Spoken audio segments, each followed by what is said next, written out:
So, good morning, huomenta. My name is Öster. I'm co-chair of the program committee together with Professor Pekka Orponen, who's also here in the front row. I will just guide us through this opening of this 14th great family gathering we have here in Helsinki.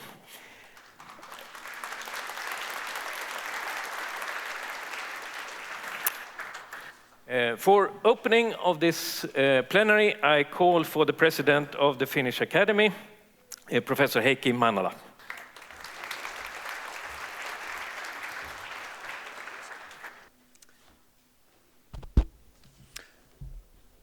Good morning, ladies and gentlemen, and welcome also on my behalf to this plenary of RDA.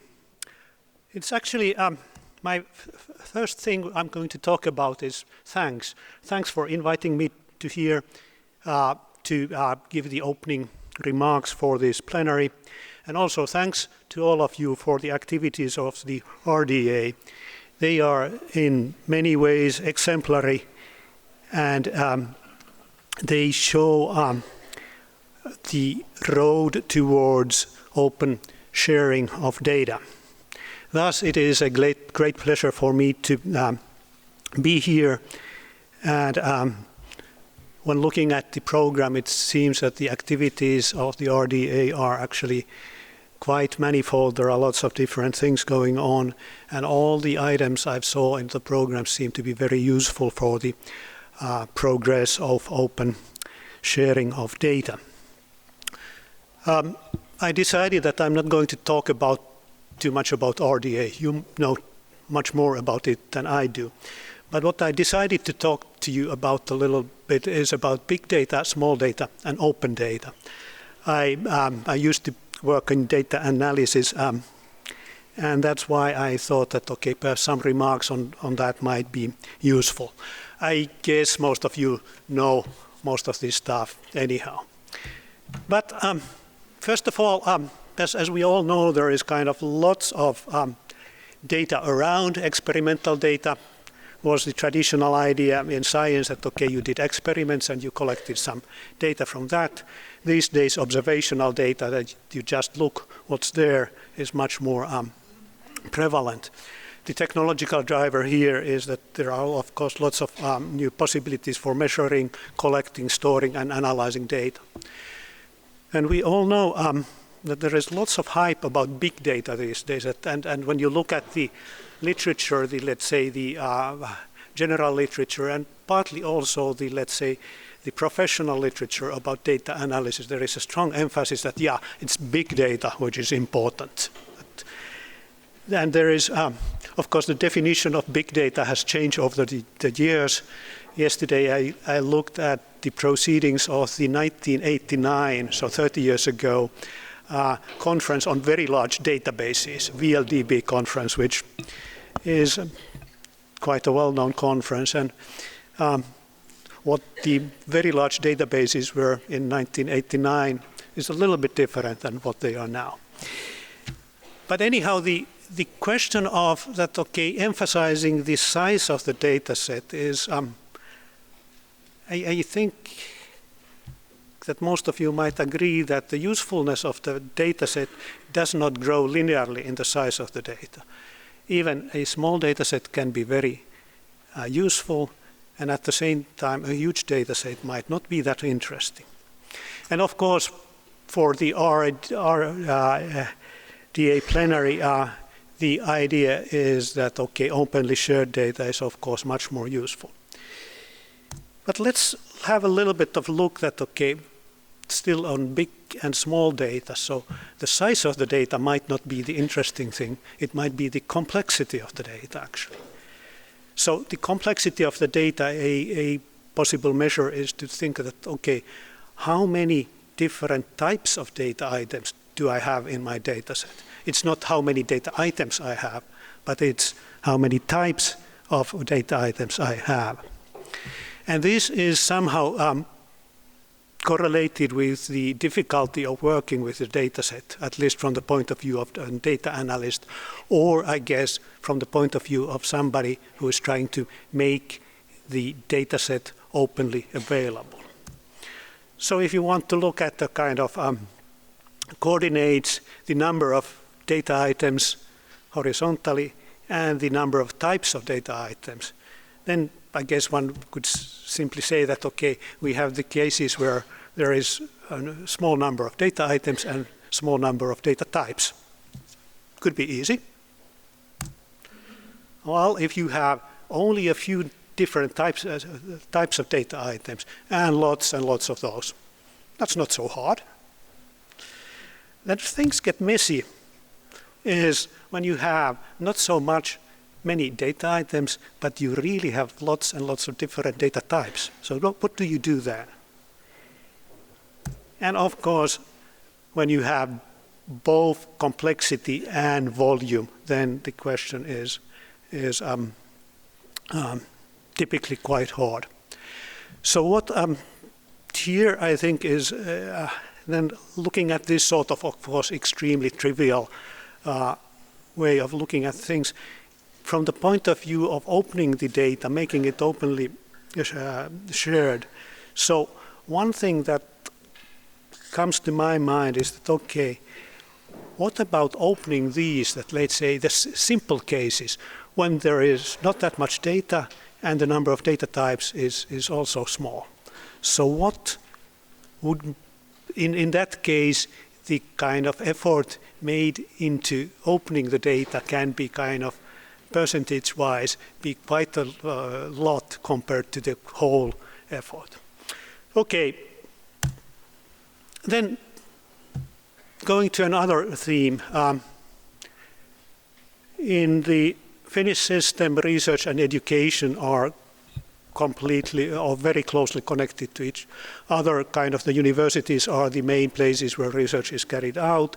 And then, of course, the question that, okay, what about these things, what should be taught at the universities? So suppose we have a recent PhD. What should she or he know about data and open data? When the PhD is, let's say, in sociology, literature, computer science, physics, medicine, or economics?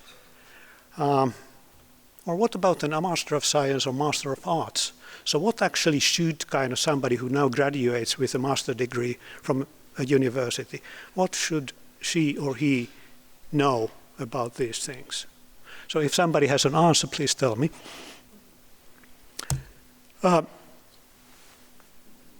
And here, finally, ladies and gentlemen, the one kind of science policy type of thing I'd like to mention here is that the role of universities and, of course, other research performing organizations in the designing of curricula, also deciding career paths, deciding how to make the evaluations for positions and so on.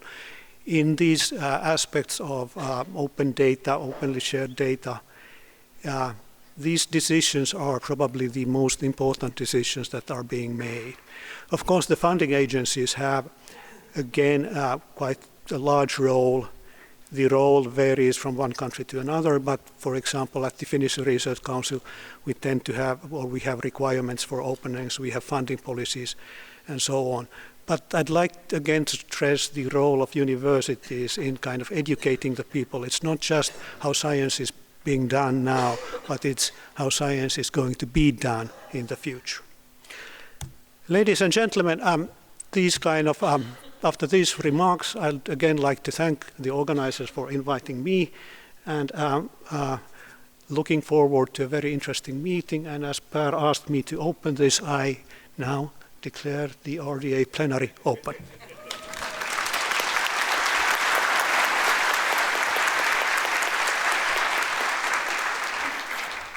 President of the Academy of Finland, Professor Heikki Mannila, thank you. So now we can get to the business. So then I call for the RDA Secretary General, Hilary Hanahoe. Hanahoe, okay. Welcome. Thank you so much. We've known each other a long time, but the name is difficult, isn't it? Well, Professor, I hope that I give you some answers to some of those questions that you had. But first of all, good morning. It's always such a pleasure to open and be in the opening session of the plenary, our 14th.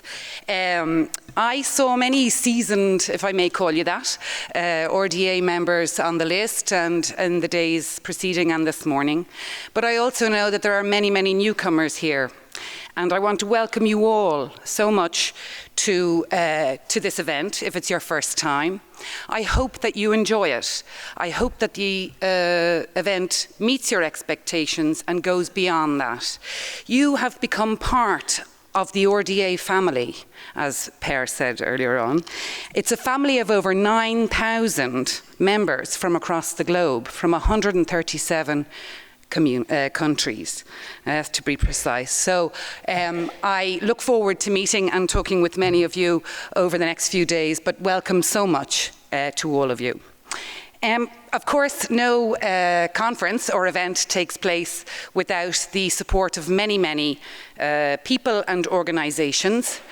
About a year and a half ago, CSC, who are also, by the way, the IT Centre for Science, but also have been a driver and a leader of RDA in Europe since its inception in 2012, agreed to host the plenary together with a consortium of wonderful organizations. So I would like to thank Aalto University, the Federation of Finnish Learned Societies, the Finnish Meteorological Institute, the University of Helsinki, and of course CSC, and RDA Europe, who have also supported greatly.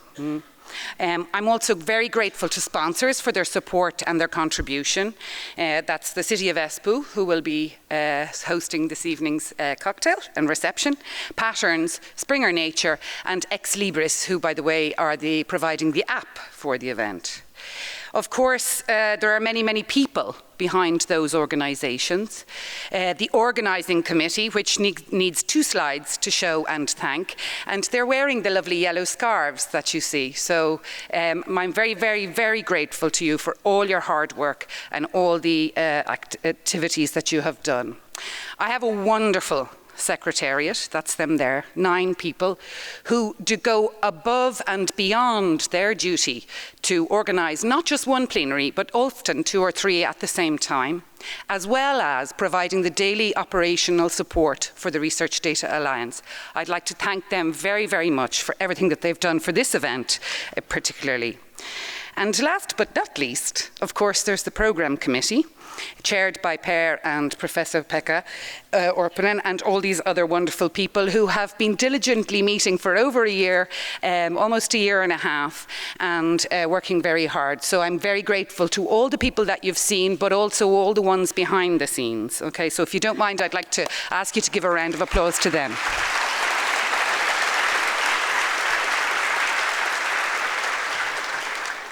So, that very diligent programme committee carefully chose the theme for this edition. We have a theme for every edition, and the theme is Data Makes the Difference.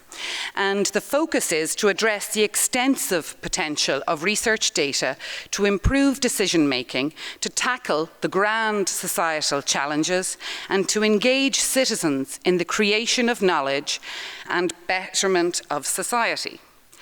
I hope that over the next 3 days in the groups and the working groups and in the Birds of a Feather meetings that you will work towards achieving some of these goals that have been set, and that you'll also use, by the way, the unconference tomorrow to outline and highlight to us where RDA is not tackling some challenges and how we can start working on those and how we can make the difference. So, does anyone have any idea what these 3 images might have in common? They actually have more than one thing in common. Well, they're local, but they are actually globally important. They represent digital, cultural, and natural, of course, elements. They have a data connection, and they are made or hosted in Finland. So I'm going to start with the Sami, which is an indigenous population that inhabits northern parts of Norway, Sweden, and of course Finland, or Arctic Europe, I think it is referred to. And we often refer to them, I think, as Laplanders. But indigenous peoples have always been data collectors and knowledge holders. The rise, and the growing rise, of national indigenous sovereignty networks reflects a growing global concern about the need to protect against the misuse of indigenous data and to ensure that indigenous peoples are the primary beneficiaries of their data. The current emphasis on greater data sharing alone creates a tension for these indigenous peoples, who are also asserting greater control over the application and the use of indigenous data and indigenous knowledge for collective benefit. The CARE principles for indigenous data governance are people and purpose oriented, reflecting the crucial role of data in advancing indigenous innovation and self-determination. These principles complement the existing FAIR principles, encouraging open and other data movements to consider both people and purposes in their advocacy and pursuits. The CARE principles were defined during the RDA plenary meeting in Botswana in November last year, and are the fruit of the International Indigenous Data Sovereignty Interest Group work made in RDA. This sleek Arctic fox is actually this is the digital, and perhaps we could call this the future, is the representative of LUMI. LUMI is a state-of-the-art supercomputing and data infrastructure for world-class research and innovation that will be hosted here in Finland. In fact, it'll be hosted in Kajaani, which is about 600 kilometers north of where we are today, in a lovely cold place. That's where a data center should be, isn't that right? It's hosted at CSC's data center, and apart from obviously being interesting from an eco-efficient perspective, it promises to lay the grounds to carry out research in areas which have previously been out of reach, increasing the possibilities for scientific breakthroughs with immense social impact, such as understanding climate change, which is a very important societal challenge. It is made in Europe, and the new data management and HPC infrastructure will enable solving grand challenges, and it lay the foundations for innovation and new data-based business opportunities in areas such as platform economy and the development of artificial intelligence. CSC, the data center and the lead of this consortium, is one of our host organizations, as I mentioned before. It's one of our drivers and leaders of the RDA in Europe, and is also currently the Finnish national node for RDA in Europe. They are leading this undertaking. So that connection makes me feel confident that when it's deployed in 2020, this new data infrastructure will include many made in RDA data management and interoperability solutions. Did you know that you're currently in the most stable and sustainable country in the world? Well, you are. Finland is also known as the land of 1,000 lakes. Did you know that? But it's a bit of an understatement, because actually, to be precise, there are 188,000 lakes in Finland. Each lake, as we know, has its own ecosystem, just like each scientific domain and discipline. There are many different communities to be served, and each one is individual with its own challenges and unique facets. We are challenged with preserving the lakes while at the same time sharing knowledge and solutions about them so that we don't reinvent the wheel and we can reutilize them. There's also a climate challenge here. It's one of those grand societal challenges that I mentioned at the beginning, and that is part of our vision in RDA. On Friday, the RDA Outputs and Adoption session will demonstrate how our outputs and how the groups are addressing and can be implemented in different societal challenging areas like climate and health, and what we're doing in support of the Sustainable Development Goals. How can these bridges that our mission is to build support science? How can we support society? Science is, by any shadow of a doubt, a global problem, but the local challenges and the local solutions are fundamental.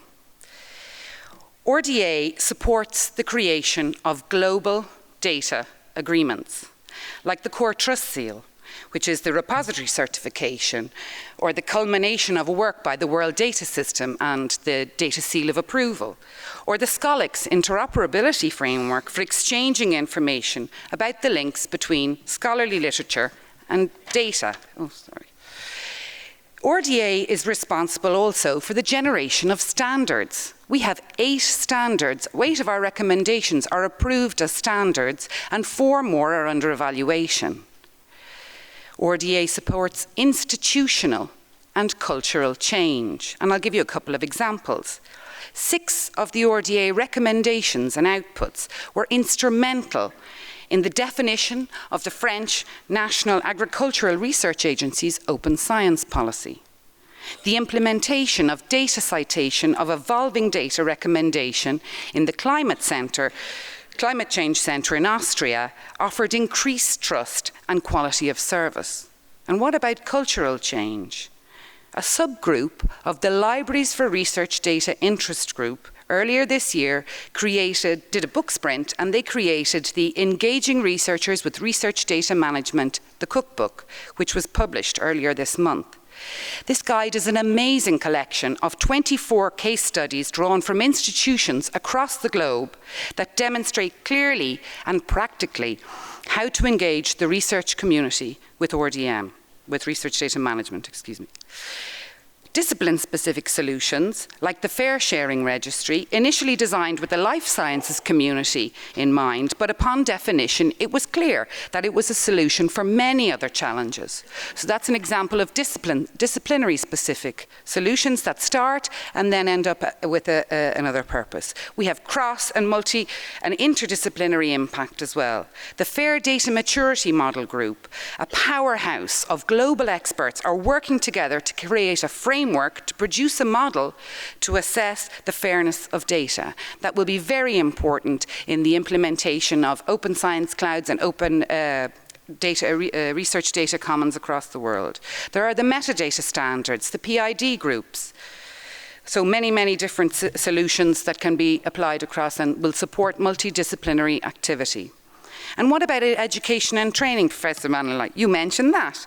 Well, we have a RDA and CoData data schools working group that have created a data science curriculum that organised so far over 10 schools. They have trained over 400 students from 40 different countries, and are, I think, a conservative estimate of €350,000 of volunteer training has been deployed for students and trainers, and they're now working on a data steward curriculum.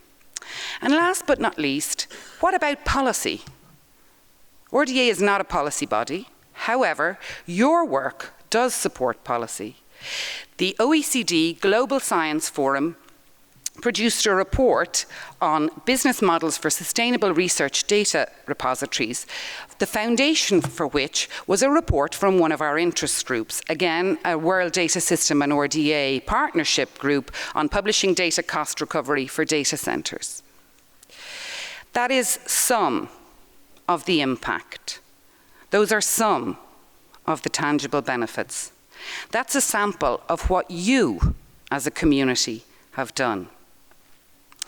Recently, I asked some of the community members to share their RDA journey with me, and one of them said, RDA is a meeting place across disciplines and solving common problems. It's a special environment for innovation. Scientific investments must deliver both economic and societal return. Science, technology, and innovation are critical to respond to the global societal challenges. Data underpins each of these 3 key drivers for change. The Research Data Alliance is the international forum to establish global standards and best practices for data. RDA is by the community, for the community. RDA is by the community for society. RDA has, does, and will continue to make the difference. RDA is you, and I can assure you that you make the difference. Please continue to do so. Science, research, and society need you. Kiitos.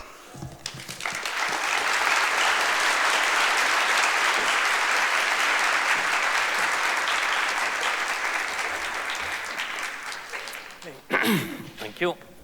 So, Hilary mentioned a number of sponsors for this event, and we also know that there are a lot of sponsors in terms of universities and funders behind all the work that is going on in RDA. And in Europe, where we are now, the European Commission's are playing a special role here. And I'm very happy to welcome from the European Commission from the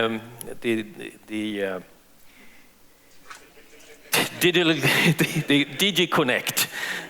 Thank you. Andreas Veispak, Head of Unit is eInfrastructure and Science Cloud. Sorry, thank you. Good. Hilary said,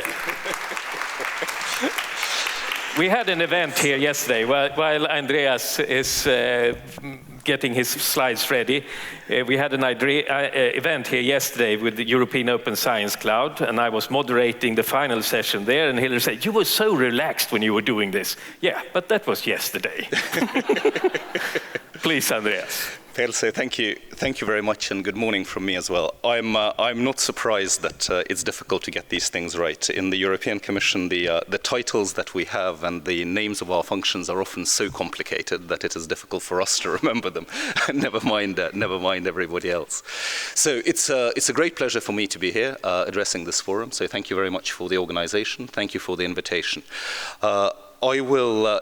Inevitably, given my job and what I do, we'll talk more about the policy aspects of what we try to do for open science and for data and digital infrastructures. It will inevitably be quite Europe-focused, simply because that, once again, is our task.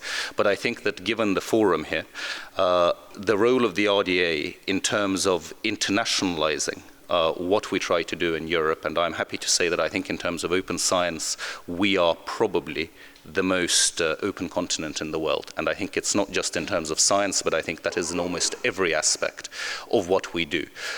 From trade policy to humanitarian aid, I think that I'm happy to be representing an organization that can be considered, I think, as the most progressive in the field. What I also want to talk about briefly is the role of the public sector as a whole, because what usually happens is that people talk about problems at a greater or lesser level of detail. But I think that we also have to appreciate the fact that every organization and every societal group has its own role. And what I quite rarely see is a consideration of what actually is the role of the public authorities here. I think it's relatively clear what is the role of researchers, what is the role of industry, but I would also like to put into context perhaps what it is that we do as public authorities. And finally, obviously I can't escape talking about the European Open Science Cloud, because this is one of our flagship initiatives in terms of open science. The slides are quite heavy, so I apologize for that in advance, but it is not easy to I think convey the messages without going into some text. So to start off with, maybe I want to look at the strengths and the weaknesses of Europe from the perspective of open science, innovation, and digital. The world, as you know, has changed significantly over the last 20 or 30 years, and I think I am probably not exaggerating when I say that what we are experiencing at the moment is essentially a revolution on par with what happened in agriculture about 8,000 years ago and what happened with industry about 200 to 300 years ago. Europe is still, in this context, the world's largest producer of high-quality scientific knowledge, and I think we have an extremely good framework to provide long-term support for science. So in terms of publications and in terms of data quality, I think Europe remains the world leader. And if we talk about building on the strengths that we have, then very clearly the scientific community represents one of those strengths. The second point on international openness I have mentioned already. I think that Europe as a continent is is open by definition. I think it is in our DNA, and I think that expresses itself both internally and externally. Because we are a conglomeration of 28 member states, and because we have to mutualize and share, I think that we also take that approach to matters which are international. Hence, in terms of international cooperation, particularly in the field of science, Europe still remains the world leader. When we look at digital perhaps more specifically, I will come to the weaknesses in a second, and there are several, but I think that connectivity and broadband is one of the digital infrastructural fields in which Europe maintains also the world lead. We have pretty good experience in standardization. I think that this is linked to openness and inclusivity. People always cite the GSM standard as being a good example of this, but I think that this also relates to other fields, and once again here RDA I think plays a significant role. However, the key point for me is the last one, which is the rule of law. When we're looking at the international context in digital, what we are seeing is that it's a bit of a wild west at the moment, simply because it is a new field and there are different models emerging in different parts of the world. We see a relatively bottom-up approach, which is driven commercially by a limited number of companies emerging in the US, and we're perhaps seeing more top-down approaches to both digital and science matters in certain other parts of the world. The question for Europe is, what is our role in all of this, and what is the model that Europe would like to propagate in terms of the governance of digital spaces? I have to confess that I have thought about this quite long and hard over the relatively short period that I have been in this job, and the conclusion that we have reached, I think, is that the rule of law, openness, transparency and trustworthiness is an asset which is probably the greatest strength of Europe. It's the fact that we are a very strongly a rule of law-based continent, and that I think is something that will become increasingly important also in the digital field as it evolves. Now, so much for the strengths. For the weaknesses, they will not come as a surprise, I think, to most people in this room. Fragmentation is an inevitable problem that we have in Europe. Now, fragmentation also holds its strengths in terms of risk management, in terms of being able to pursue diverse paths. But in terms of the efficient use of resources, it is very difficult, I think, for us to argue that fragmentation that we see in the EU is necessarily a strength. We are not particularly strong in ICT manufacturing and services industry. I think that there is one telling fact that is quite significant. We're quite used to I think, having a very strong industrial base in areas like automotive, pharmaceuticals. But when we look at ICT and we look at global compute capacity, I have to confess I was quite astonished actually to learn this, is that Europe accounts for about 1/3 of global demand for compute capacity. In terms of supply, Europe provides 2% of that compute capacity. Now, for a continent that I think has been quite used to being a world leader in several industrial fields, I would argue that this represents quite a significant problem. Limited use of ICT resources and services by research and development. I think this is relatively well documented. What we see is that in terms of public sector R&D investment, our research intensity remains quite high, but when we come to the private sector, I think that we are being outperformed by others. About 2/3 of global R&D investment comes from 250 main companies in the world, or the biggest companies in the world. And I cannot say once again that Europe is a leader here. And finally, and this is quite, it's a very argued upon point, which is the transition from research to operations. Now, there are different viewpoints on this, but certainly from the Commission's perspective, every single research and innovation strategy that I have read over the last 20 years basically says the same thing, which is that Europe is excellent in science and in providing scientific publications, but when it comes to the operationalization or the commercialization of these results, we generally tend to lag behind a bit. Now, this is a slide on which I want to stop for a while, because that is actually at the core of what I want to discuss today before I turn to EOSC. And this is, what is the role of the public sector in all of this? The Commission, if you take away, the Commission can be quite a sort of a nebulous institution in terms of understanding it. But if you look at what the Commission does, essentially we really do three things. We provide financing, we are the regulator, and we coordinate our member states. When we're looking at the digital and the data sphere, I think that we can expand that a bit around the 5 points that you see on this slide. And it is quite important, I think, for public authorities, not only at the European level, but also at the global and the national level, to try to put this into a structured context in terms of how we can support what is happening in this field. The first one is essentially financing, what I would call the supply side, and this is the financing that we provide, both in terms of research financing, but also operational financing. So Horizon 2020 and the future Horizon Europe in terms of research grants is quite well known, and I think by this community in particular. But we do also finance operational activities. In my previous life, I was working on one of the EU space programs, so my relationship to data primarily comes from the field of geospatial. But that is a very good example of the pooling of resources to essentially build satellite constellations such as Galileo or Copernicus. And that is what I call a supply-side investment, and I think that that is something which public authorities have to continue doing, and which, frankly, I think that we're reasonably good at doing. The second point, which is neglected, I think, a bit, and which I think in the case of open research and open data is actually quite fundamental. I'm very happy that Hilary talks about grand societal challenges, but which is as important for me, and it doesn't much matter whether you're sort of a Friedmanite or a Keynesian in this, but I think that intelligent demand is something that public authorities could do a lot more of. And I think that this is something to which we would like to also link our research activities. There are things that the public sector can essentially buy from either the scientific community or from the commercial sector that significantly increase the level of financing that is available beyond research grants. When I talk about externalities, I think that these can be societally useful both in an economic way, but also I think in a forward-looking way. When we talk about externalities, people usually talk about negative externalities such as environmental degradation or damage. But when we come to the data economy, I think that there are certain things which we almost as have an obligation to do as public authorities. And here I'm talking about not just data storage, but also the long-term preservation of data. Because the data assets that we have, I mean, I always bring this example. I have to confess, I'm not a data scientist by education. I'm actually more geared towards history and philosophy. But what I very clearly always compare this to is the map of Africa about 400 years ago.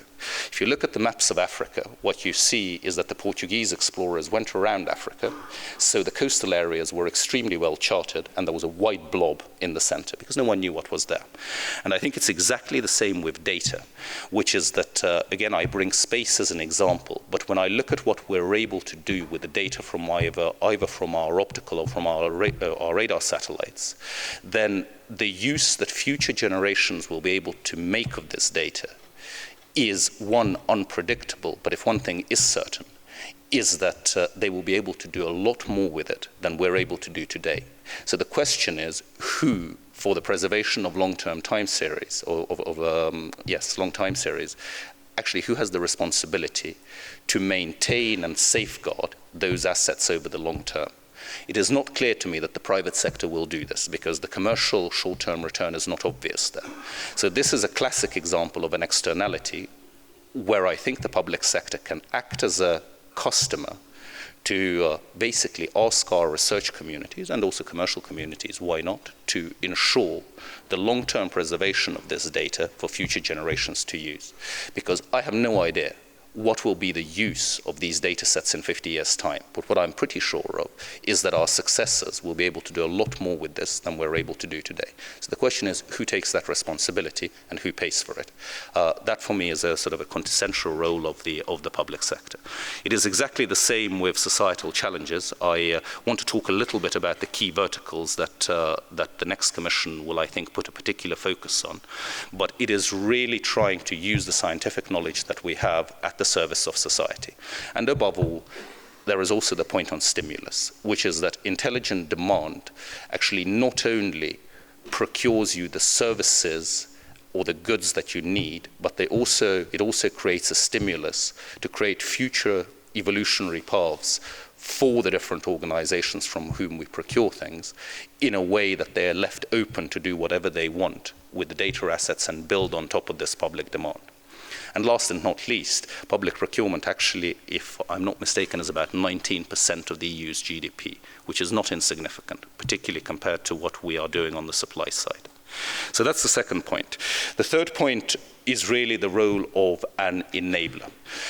And this can take various forms. This can take the form of open data, so making that data available to society as a whole. That can be open research data, but that can also be open data that we generate within the public authorities and literally making it available to different societal actors to do things with. Or it can be access to infrastructure.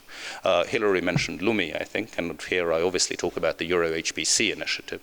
This is a classic example of essentially the public sector setting up a series of infrastructures that can be open to use by different societal groups to enable them to do the things that they need to do. So that is the role of the public sector as I would say, an enabler. And under this category here, I would also place things like interoperability and the standardization of data. The regulatory framework and the rule of law I briefly mentioned already, but that I think is the core role of any public authority, which is how do we govern digital societies. It's not, when you look around the room or when you're in the metro, it's very, very clear that many people conduct quite a significant part of their lives in the virtual world now. The question is, what is the level of regulation that we should see there, and what should that regulation be based on? There is always a trade-off between what we would call protecting society and impeding innovation, and the balance is not always easy to find there. But I think that one of Europe's comparative advantages in the future will be building on the rule of law and will be building on the fact that we are actually quite trusted as a continent in terms of being able to not just make laws but also to enforce them in a transparent and impartial manner. And then finally, the last point relates to what is at the core of, I think, industrial policy virtually everywhere, which are the supporting actions, be that in terms of facilitating access to financing by reducing the cost of capital, or be that in terms of skills, of making sure that we have a pool of qualified people to basically manipulate the data that we have. For me, this slide is actually quite important because it structures and focuses what it is that we as an organization or as a public authority can contribute to a data-driven economy in the future. Now, there are many other actors who have different roles, but I think it's important for every actor to understand what their core function is. Now, this brings me to EOSC and the European Cloud Initiative. I apologize to those colleagues who will have seen, I think, a couple of these slides beforehand, but I'm happy to see that at least I'm saying more or less the same thing as I was saying 2 or 3 months ago, so the message should be quite consistent. So in response to this, to let's just say the weaknesses that Europe is facing in the global digital environment, the EU launched the European Cloud Initiative in 2016. The idea was to really build this around 3 main pillars, which was to build a world-class data infrastructure to store and manage the data, to come up with a networking solution that would allow us to build an ecosystem where the data is able to move relatively smoothly, and then to provide compute facilities, particularly for high-performance computing and cloud computing, to process that data. Now, part of this initiative was EOSC, or the European Open Science Cloud. I guess that most of you will be familiar with what this is, but I sort of have put the highlight on this slide anyway. The idea is that we would provide scientists basically with a virtual environment that would allow them to store, manage, analyze, and reuse research data across borders and scientific disciplines. Now, the headline is always nicer than the reality. That's always the case. It's particularly the interdisciplinarity and the management of data across scientific disciplines that is quite challenging. It's easy to say it, it's very difficult to actually do it. Once again, if I go back to my previous life, and I tried to think back. So in Europe, we have an Earth observation satellite called Sentinel-2, which basically has a similar spatial resolution and more or less the same number of spectral bands as the Landsat-8 satellite from the United States. So you have 2 satellites providing data which are quite similar in a lot of respects. It has taken us years to develop joint products on the basis of that data. And that's just in one area with basically data which is quite similar. if we start mixing up different disciplines, I think that it becomes even more, it doesn't become even more difficult, it becomes phenomenally difficult, which means that, that I think we need to learn to walk in a certain way before we learn to run. So I explain a little bit what is EOSC. It has two main dimensions. The key driver of this is very clearly open science, and the second one, and I think I probably represent the second one more than the first, is the context of the digital single market. The idea is to offer the researchers in the EU with the resources they need, and to build an open and inclusive data commons to develop a system of fair digital objects. This once again is extremely challenging. Fair is much talked about. Fair principles are much talked about. Implementing fair and making it a reality is much, much more difficult. We've talked about interdisciplinarity and the research to applications and the response to reducing the fragmentations as well as cost optimization by trying to federate what exists in the member states. This once again is extremely difficult for us. This is actually the main challenge for Europe as a whole, is that we have a number of legacies in all the member states and in a number of disciplines, all of which we try to take into account in order to be fair, in order to be transparent. It is not always easy to achieve optimal solutions when you basically, to put it bluntly, have to make everybody happy. But that is the challenge that we face in EOSC. More important to me, actually, in terms of the objectives of EOSC, is the bottom half of this slide, because we have picked every word quite carefully here. So to be an enabler of an open, transparent, rule of law-based and federated ecosystem, which would basically cover areas necessary for researchers by maximizing the digital capacities that are available to them, to support public authorities in terms of policy development and implementation for the key societal challenges. And I don't want to ignore industry in this context completely, which is to try to stimulate the emergence of a competitive EU cloud sector. This is probably the heaviest slide of the lot. So I would suggest that I will not actually run through it. And if you want to take a photo of it, just take a photo of it and look at it later. Because if I now go into discussing what is a multi-layered federation and exactly how we would come up with the governance rules, I think that I will still be talking in an hour's time, and most of you will probably have fallen asleep by the time I finish. I think that the only message that I want to really point out on this slide is that, given its heaviness, is just the coordination challenge that we are facing in the construction of EOSC, which means that for the future, I think that we have to become a little bit more focused in what we do in terms of the Open European Science Cloud. And this brings me a bit to the future, because everything from both the regulatory framework to the policy framework to the financing framework will basically circle broadly around these key priorities. So the new Commission President is in place. She has outlined her priorities. But what you will see is that to the activities of the RDA, but also for open science, these are basically the main priorities that we see over the next 5 years or so. There is a very strong focus on sustainability and climate, so that when we're talking about the verticals, in terms of the grand societal challenges that we would like our open science and our data-driven economy to focus on, I think climate and sustainability will probably be the first one. The second one, inevitably, is the development of the digital economy. We then have the economic tissue as a whole. A European way of life is once again a relatively confusing term, and I think there has been quite a lot of debate around this. And then there is also Europe's role in the world. And Europe's role in the world, I think, will continue to be defined by what we do internally in Europe, which is to be open, which is to be transparent. So that brings me to the question of how does the European Open Science Cloud and what we are trying to do for open science relate to this. Now, there are more questions here than there are answers, and I think that after yesterday's event, what you will see is that there is a large number of people working on this.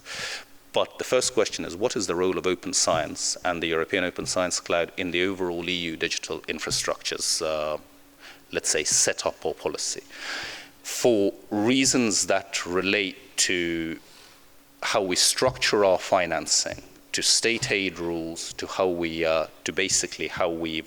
sort of on a regulatory basis, split up our approach, we generally tend to quite neatly put into different categories: research in one corner, public authorities in another corner, and industry in a third corner. It is becoming relatively clear that I think we need an approach that is coherent across these three actors.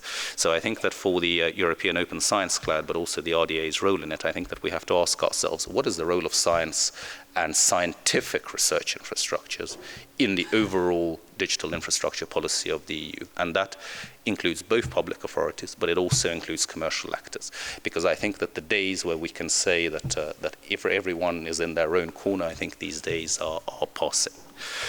The second question is, how do you actually build up the architecture or the technical federation among such a large number of actors? I think that that our core message there is that we will need some sort of a common denominator as the federating core with a much broader ecosystem around it. The third issue for us is, how do we connect up this magic triangle of the European Open Science Cloud and cloud computing with connectivity and high-performance computing? Because at the moment, these are relatively standalone initiatives still, and I think that over the next 5 years, we will try to link them up in a way that they actually function as a coherent whole. The fourth issue is the role of regulation, standardization, and certification. The fifth one relates back to the role of the public sector that I have mentioned already, which is, how can we as the public sector stimulate the use of open science and the European Open Science Cloud to actually meet our own needs? The third one, what are the priority societal domains and areas which we want to focus on in the framework of EOSC? And here I think that I have mentioned one of them already. So climate and sustainability will most likely be our first priority.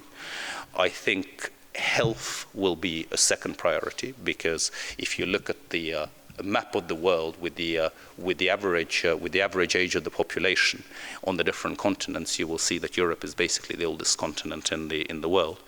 And I think that the third and the fourth ones will be related to urban environments, but also to issues related to security.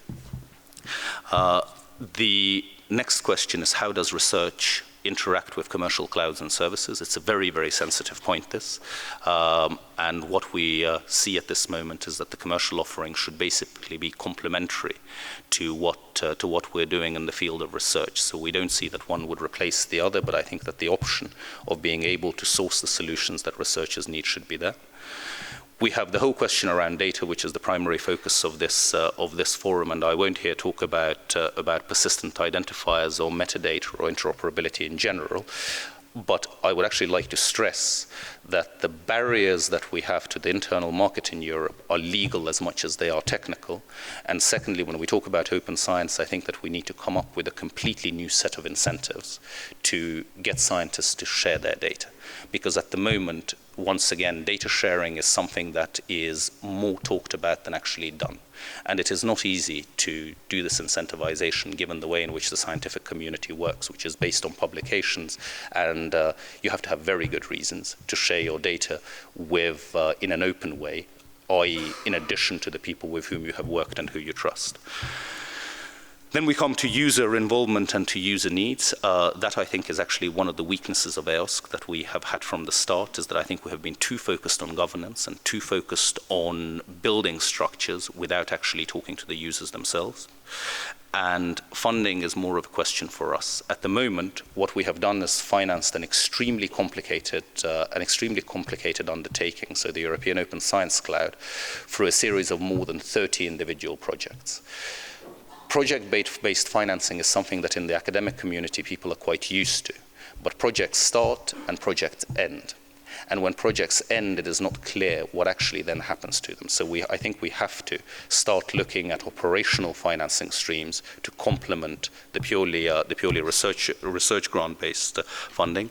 And for us also, the key question will be, how do we put together our financing programs? In our context, there will be three main programs. One will be Horizon Europe, the second one will be the Connecting Europe facility, and the third one will be the Digital Europe program. It is not something that I think anyone in this room needs to worry about too much, because that is our kitchen. question, and it is for us to sort it out, but it is a challenge. And then finally, what are the legal vehicles, the governance and the oversight that we would go for in the context of EOSC? And I promise this is the last slide now. So this is where we would like to be by the end of next year, is to have in place a very clear governance model, including the research stakeholders and the member states for the European Open Science Cloud, and to set up the best fit legal vehicle for post-2020 that would actually federate or provide the key sort of common denominator for the ecosystem as a whole. That we would set up a very clearly structured financing model together with the sources both at EC and at national level to how this would work. That we would have completed our work on the rules of participation, so this relates both to the quality of the data that we would like to see in EOSC, but also the actors who would participate in that. Would they be just research communities, but also public authorities and industry? We will, I think, bring together and significantly step up the coordination between these 30+ projects at the moment that are contributing to EOSC. Fair digital objects I have, I think, briefly talked about already, and I think that we should probably talk about it less and actually do more about it. The expansion of the service offering to researchers is something that that will always be a priority. The question is who does it. At the moment, the centralized European Open Science Cloud provides about 300 services to the researchers. But the question is what should be performed centrally and what should be done in a distributed way. And I think that the balance between those two will be another challenge for us to face. The evolution of the platform itself is really, we're talking about the EOSC portal here. And then finally, widening the user base, increasing demand, and creating the interaction between EOSC and between what we call the European data infrastructure, so HPC and the network side, is something that I think will be at the core of our priorities. I'm sorry if this has been a bit long and a bit heavy, but there you go. At least you have the slides to look at afterwards. So thank you very much. That's it. Thank you very much. Thank you very much. So for next speaker, I'm then very happy to welcome maybe a potential user of the EOSC. Tell us something about this. Associate Professor Tuuli Toivonen from Helsinki University, Geographics and Geoinformatics. Welcome. Thank you very much. It's a really pleasure to be here for many reasons, of course, to be able to, in a way, thank those who have been building infrastructures for data sharing, doing research more openly, and assisting us in doing computational work, for example, with infrastructures such as CSC and the coming Lumi supercomputer, because without those our research wouldn't really exist and couldn't be carried out. I was asked to be speaking about experiences from researcher perspective of sharing data, and that's what I'll do. And if I talk about experiences, that then means that this will be slightly personal. I'm a geographer, standing, as geographers often do, a bit in between environmental sciences and social sciences, even touching a bit humanities sometimes, having then some kind of a possibility to look a bit across different disciplines as well.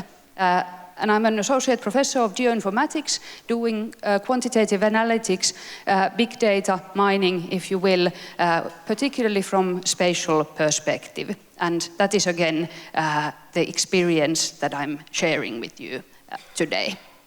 And what I would like to be starting with is, back in, well, 20 years ago, I did my master's thesis. And it was on remote sensing of meadows in Finland. And the idea was to be then, by remote sensing meadows and their characteristics, to be modeling butterfly species that were threatened and shrinking in their population. And my part was to be doing the remote sensing work there. And what I wanted to do was to be studying the most important meadows in Finland, which are in quite small area, luckily, because at the time, 1/16th piece of a Landsat TM image, which is frequently used these days all over the world, costed something like 2,000 euros. And as a MSc student, I couldn't have afforded that without having Finnish Environment Institute to be supporting my work and so on. And that sort of crystallized to me that even if we had really nice research question that was important for the preservation of the species and environmental actions that were supposed to be taken by the institute, we had to be, in order to be gaining a tiny piece of remotely sensed material by Landsat program, we had to be buying the data. Then I continued in year 2000 to do my PhD in a different university and started to be working at Amazonian context. And within that time, the sharing policy of Landsat TM images had changed drastically, and I was able to download all the like hundreds and hundreds and thousands of Amazonian images, make a full coverage of the Amazonian lowlands, which is like much bigger area than Europe, and analyze that with the technology of the time. And that change within just a couple of years was really drastic in the way how we were able to carry out our work. And somehow that has been continuing, and that's somehow the journey in a way is something that I would like to be first describing to you a bit and then come to the present day. So this is now a bit Finnish-centered, again geography-centered. So in Finland, from my perspective, and I suppose from the perspective of geospatial scientists, INSPIRE directive, which is the directive for spatial data infrastructure in Europe, was transformative. So it was transformative for the reason that we started to be, in the advent of the coming directive, we as a community of spatial scientists and data researchers started to be interested in the availability of spatial data, and public authorities holding and producing spatial data had to be thinking that how would they like to be sharing their data. And there was a huge movement and huge preparation in Finland to be getting ready for the directive, and we had national strategies being put in place, how to be opening our spatial data and how to be sharing it between public authorities. And at that point, researchers' role was very unclear. So public authorities like Finnish Environment Institute and Natural Resources Institute of today, they could be sharing data based on this directive, as we then thought. But we didn't know how researchers would be handled. And we were super active in saying that this data needs to be coming also to researchers and also to the society at large to be supporting democratic use of the publicly produced data. And then what happened was that INSPIRE was put in place in 2007, and interestingly enough, today is an INSPIRE conference here in Helsinki as well. And I was invited to be a keynote speaker there too, which doesn't happen often that I would be. That I would be asked to be in one day in two places. But I thought that I had a more important message to you than I do have for the INSPIRE people. But let's see if that holds. So that INSPIRE anyways created this kind of huge movement, not only because it had to be implemented, but also because people wanted to implement it. And people who had been collecting and producing the data started to understand the value of their data also for others, and the society was asking for it. And also the city and municipalities around city of Helsinki, for example, created Helsinki Region InfoShare. These local initiatives in Helsinki, in other cities, started to be emerging, where data was put available and made to be used in research and to be used also for public discussion by active citizens, for example. And that somehow pushed me to think that what is then our role? Like our role as researchers, so if we benefit from all of this data that is being put out by public authorities because of the directive or because of the other activities that took place. So how should we be doing our work in order to be contributing to the same pool of data and understanding that could be available for others. And then in our research group, we started to be sharing data, we started to be sharing codes, providing visualization services, for example, for papers that were not accessible otherwise, and so on. And I realized all of a sudden that there were others as well, communities of researchers who wanted to do this, and then that there was also these more top-down processes, like RDA, if you will, being more formal institution, or then Finland had, for example, Open Science Initiative that was implemented to be advancing our openness of our science. And of course, Academy of Finland, for example, has been doing tremendous work to be opening the ways how we do or making our ways of doing research more open, in a way, in a bit forced manner, which is often, of course, needed because not everyone is an enthusiast to be doing this. So somehow, like having these bottom-up and top-down processes in place at the same time have been advancing tremendously, even if we don't always see it, the openness of how we do research at the moment. And somehow it has seen that even if the world is far from perfect, we are sort of advancing step by step all the time. But now then, in our own work, and I'll tell a bit about that because you have to be getting context, I see a challenge, and I don't know where the arrow now continues.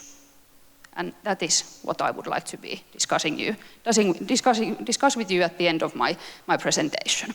So I lead a research group which is called the Digital Geography Lab, and what we try to do is to be, or we want to be at least thinking that we do interdisciplinary research that would use spatial big data analytics to be advancing fair and sustainable societies. These grand challenges that occur, for example, in sustainable development goals, and we have been hearing much today already.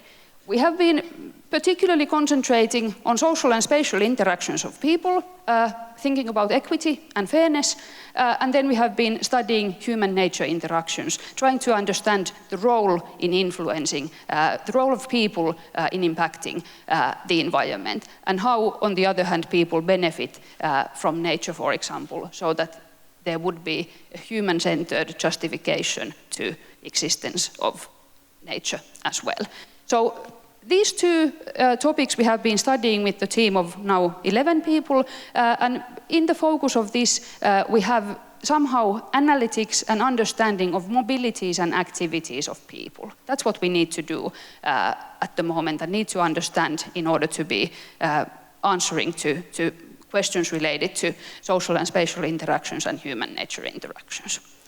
And how we've been doing it, like for the years, 10 past years, is to be relying on open data sources, from public transportation schedules to shared bicycle data provided by the cities, to statistics provided by different public institutions, and then environmental data provided by many international organizations, based on huge remotely sensing campaigns or remote sensing campaigns or expert work. And we've been doing local to global analysis from urban to more natural settings.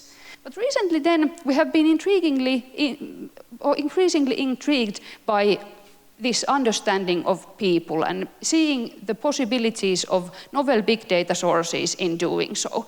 The previous examples that I showed were a bit static. And now if we really want to understand the dynamics of people and how people behave with each other and with their environment, we need to be getting new data sources for that. And of course, as some people talk about data avalanche, there certainly is that. So there is a huge amount of data being collected of us individuals all the time. What the public officials know, for example, in Finland about us, where we have the best population registry of the world, is the home locations of each of us. Our tax information, our income level, our education levels, our other characteristics from demographic perspectives, age and number of kids and so forth. But what they don't know is that we are here today and that we are I'm talking to you and we are somehow interacting, even if this is a bit one-way interaction at the moment. But Twitter might know that if somebody has been tweeting, isn't it? Google might know that. If you use Instagram, Instagram has recorded this co-presence of ours in this space and the topic that brings us together to this location if you have been using geotag or some other geographic indicators in your social media activity.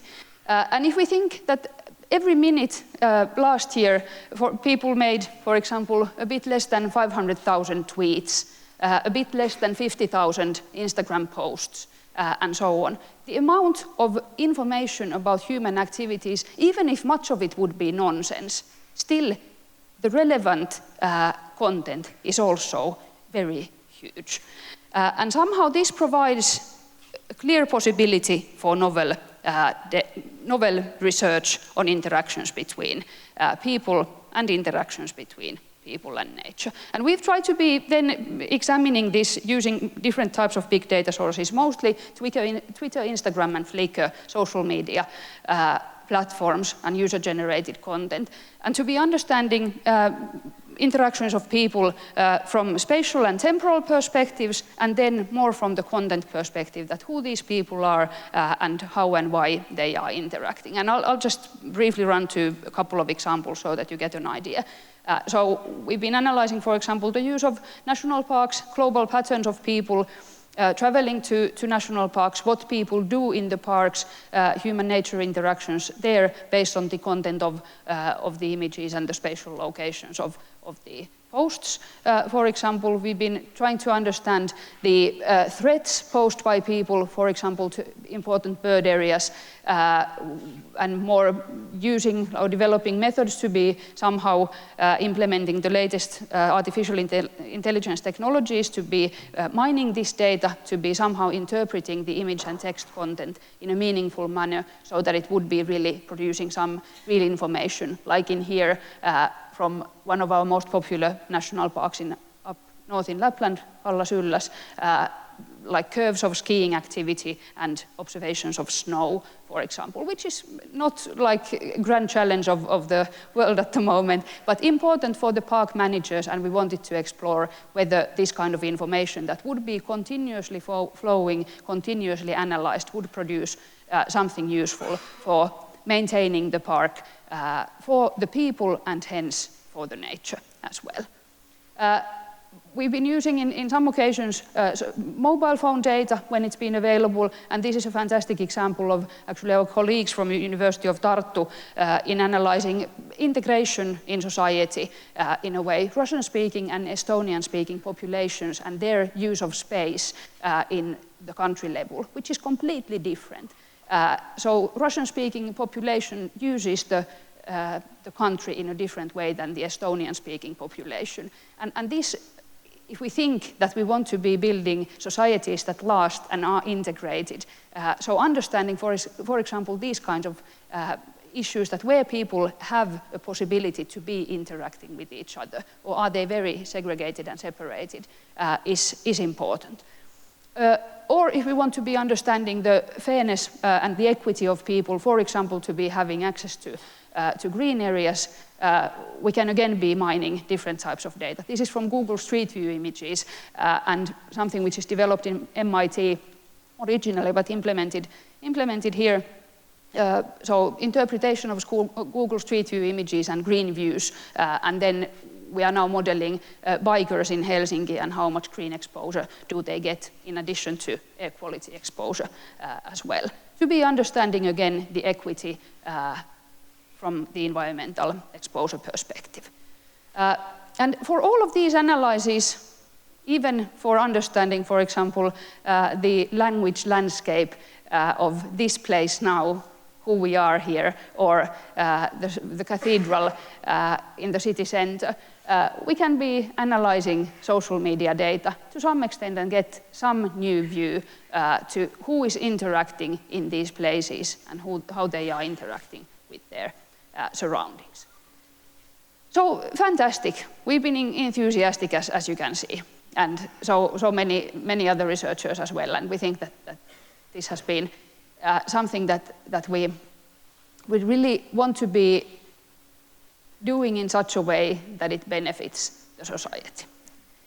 And it's of course sort of scientifically a huge change that we have access to these data sources. Rob Kitchin, who's one of the speakers of data revolution, for example, is even suggesting that we are facing a changing paradigm in science because of this availability of various types of big data sources.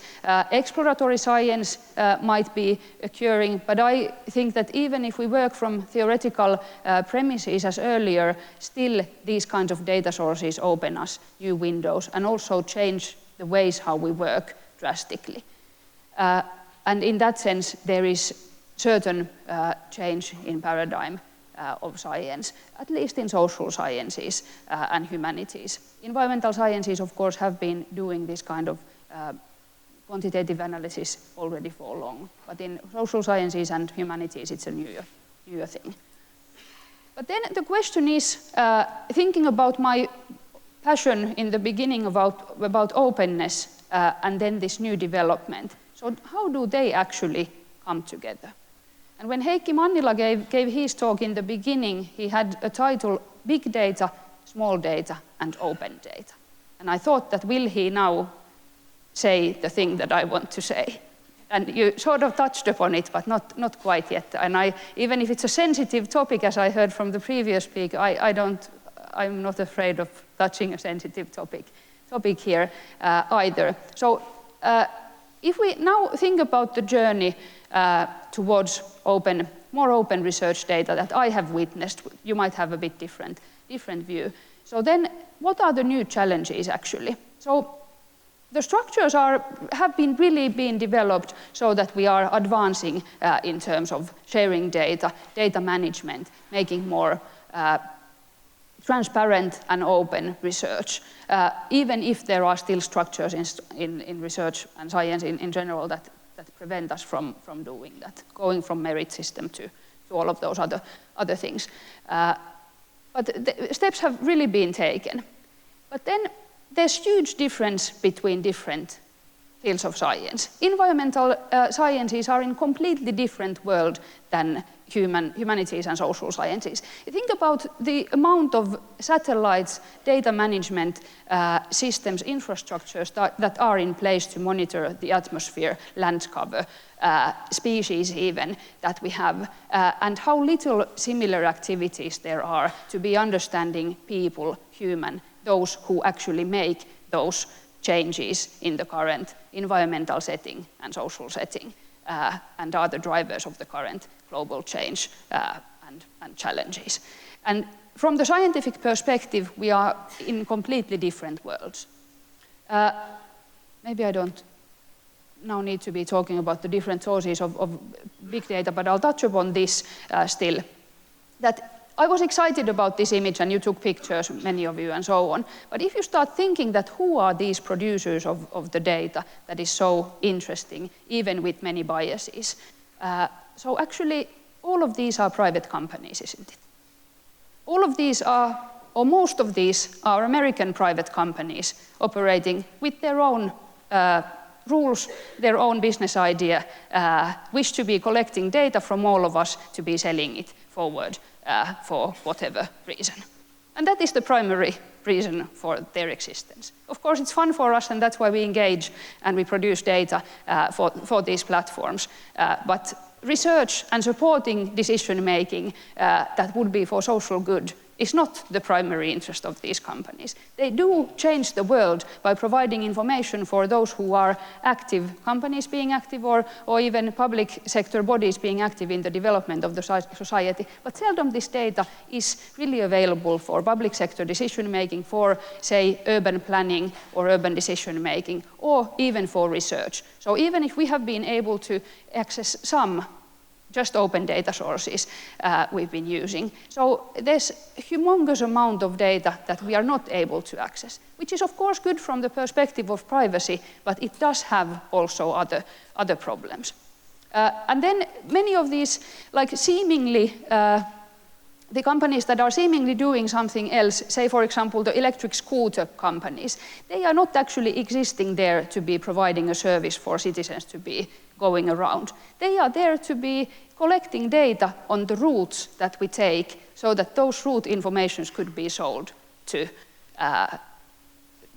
those other companies who want to be knowing where to put their advertisements or where to place their new locations. So what are the important routes for people are being tracked by providing these scooters. So actually, we are in the phase of data avalanche, but how actually we have access to this data so that we could be doing something good with it. And I think that the burning question at the moment is that who has the right to this big data and who has the right to be using it. Am I over time already? Okay, there's a watch switch to my house shows differently. So I'll briefly just, this is my main question, but what it relates to is that are we now moving back to proprietary world? Are we actually creating some sort of an oligarchy in science that only those who have possibility to be negotiating with huge companies have access to these data, and we miss the kind of equity in science and the pluralism in science? Are we moving somehow from transparency back to ambiguity? I've seen presentations using mobile phone data where people don't even say the source of the data because it's confidential. So what was the company that they were using? They don't even reveal that, and still they present wonderful results. So how do we know that those really exist? And are we able to handle biases in the data? Because all of these data sources that we have been using are hugely biased. Flickr, for example, in Finland is used 84% by men and 11% by women, and then there's some part that we're not able to define. And if decisions are made based on these data sources in advertising or even in public sector, if there's access to this data, we go wrong. So we need to be having, if using these types of data, we need to be having access to many different sources that supplement each other and not only one. And that is a huge task to be negotiating.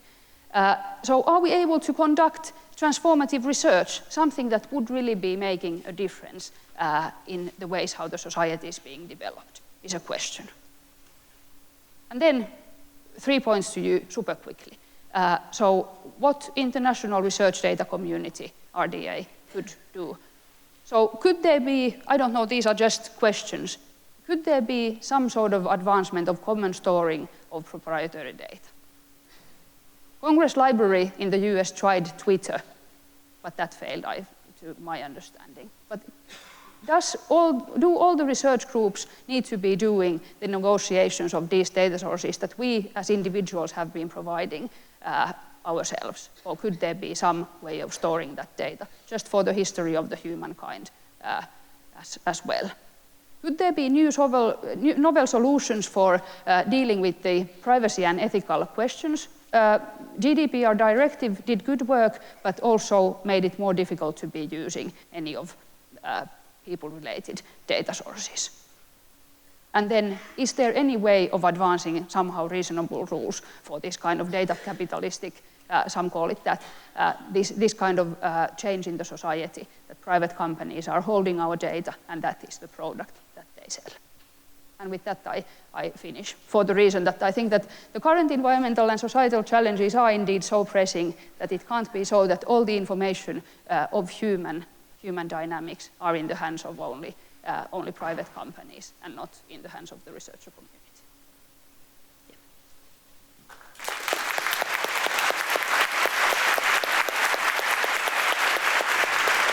Okay, thank you very much.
As the host master of the volunteer fire brigade band of Retuperä, aka Retuperän VBK, it is my distinct pleasure to welcome Retuperä here into this 40th RDA Plenary in Otaniemi.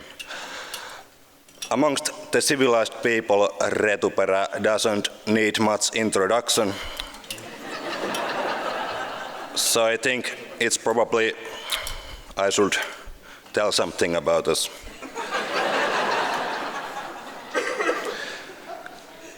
Retuperä is world's best newer French horn music playing technology student orchestra from Espoo. And next we will play some newer French horn music. Our first piece of music describes all the money spent into this conference and where it has gone. It's called Ashes in the Wind.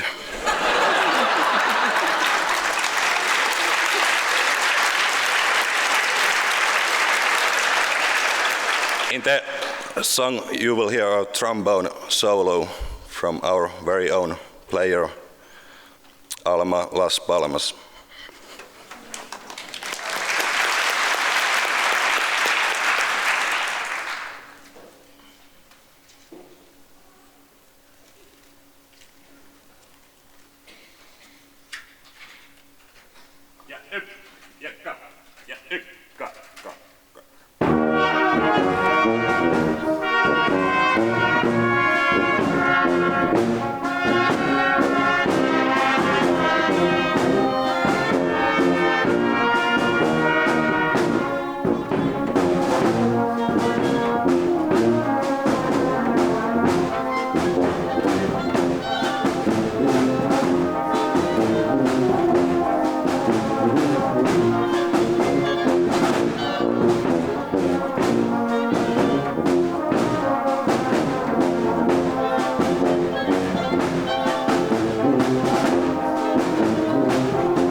Our next piece of music continues the series of solo performances from Retupera, that is also known as the Jan Holiks from Retupera.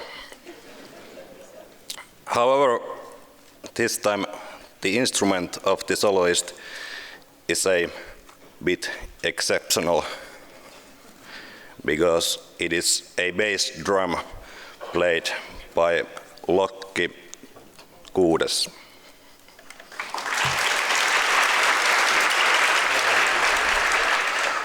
Our next piece of music tells us about dreams. We all have one. Your dream probably is that we would soon stop playing. Our dream is that we would someday learn how to play.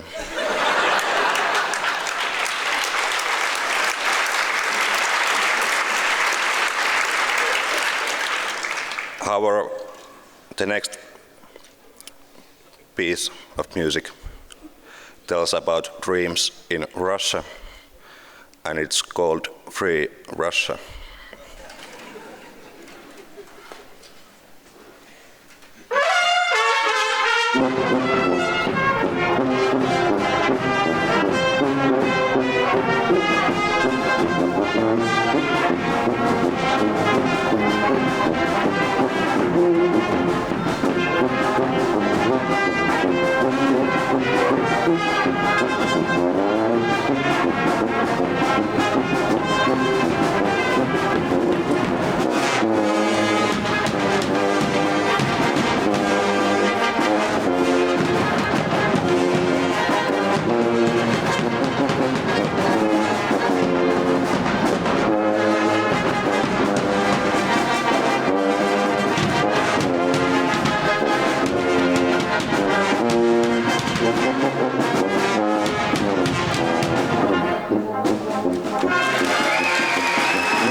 As the most musical persons among us, and maybe even someone in the audience noticed the last piece of music sped up a little.